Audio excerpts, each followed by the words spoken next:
Selamat siang dan salam sejahtera untuk kita semua.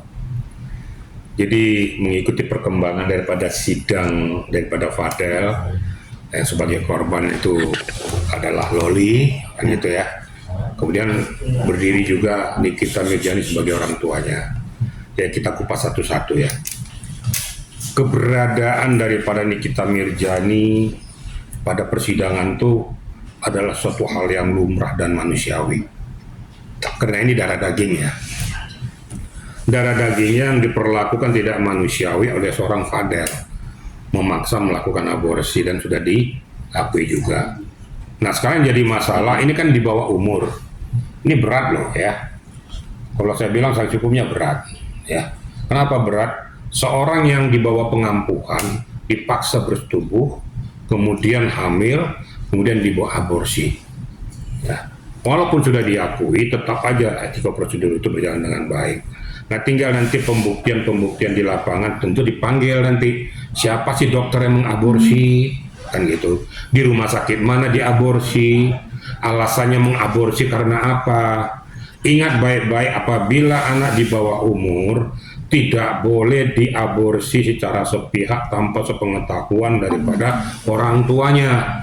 Harus ada seizin orang tuanya, itu pun harus dilakukan sepengetahuan aparat penegak hukum. Kenapa? Karena sudah tidak sesuai dengan peruntukannya. Ini kan sudah semuanya ditabrak, berarti kan aborsi gelap. Kan gitu. Sedang orang dewasa saja pun diminta. Umpamanya si perempuan kalau sudah berkeluarga, kenapa tujuanmu mengaborsi? Mungkin karena takut bahwa janinnya ini rusak atau dan lain sebagainya, tapi tetap seizin daripada sang suaminya. Iya betul. Baru bisa aborsi dilakukan, apalagi ini di bawah umur. Jadi kalau Nikita Mirjani hadir di sana itu sangat manusiawi. Ya ternyata, ya saya berkali-kali katakan, udahlah kalau sudah berkaitan dengan anak dan ibu, usah dicampuri. Suatu ketika dia mereka namanya darah ya. Akhirnya kembali kepada sangkarnya. Dan Nikita menuntut, meminta keadilan kepada anaknya. Anaknya sudah dirusak. Kan dirusak sekarang nih. Janinnya dirusak. Ya wajar saja dia minta keadilan Nikita Mirjaninya. Tinggal nanti hakim akan menilai apakah ini dilakukan secara bersama-sama atau seizin daripada si Lora sendiri atau si Loli ya. Nah, tinggal kalaupun sudah sepengetahuannya, tapi kan statusnya belum bisa dipertanggungjawabkan. Makanya dikatakan hati-hati berjalan dengan anak di bawah umur, apalagi mengaborsi. Ini kriteria sanksinya berat loh nih ya. Berat ini, kira-kira gitu ya. Ya, walaupun memang sempat di awal Nikita Mirjani itu menolak untuk bertemu dengan si Fadel, tapi ini kan mungkin harus ya Pak ya, di persidangan ini ya, bahwa itu seperti apa sih memang nanti kelanjutannya? Loh, tinggal lihat bertemunya di mana? Bertemunya di pengadilan atau di mana? Ya kalau bertemu di pengadilan ya udah kewajiban untuk saling memberikan argumentasi dan tanggapan sesuai dengan kriteria hukum. Nah sekarang pihak Nikita nanti memberikan tanggapannya, memberikan keberatannya, tuntutannya terhadap perilaku Fadel terhadap anaknya, kan gitu. Ya Fadel nanti akan membuktikan apa yang harus dijawab. Ya pasti ketemu dong.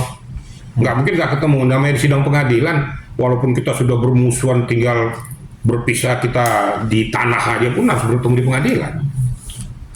Jadi nggak mungkin nggak ketemu. Nanti kalau saya nggak dipertemukan, nanti nggak ketemu ujungnya, nanti masalah disalah hukum yang harus dipertanggungjawabkan.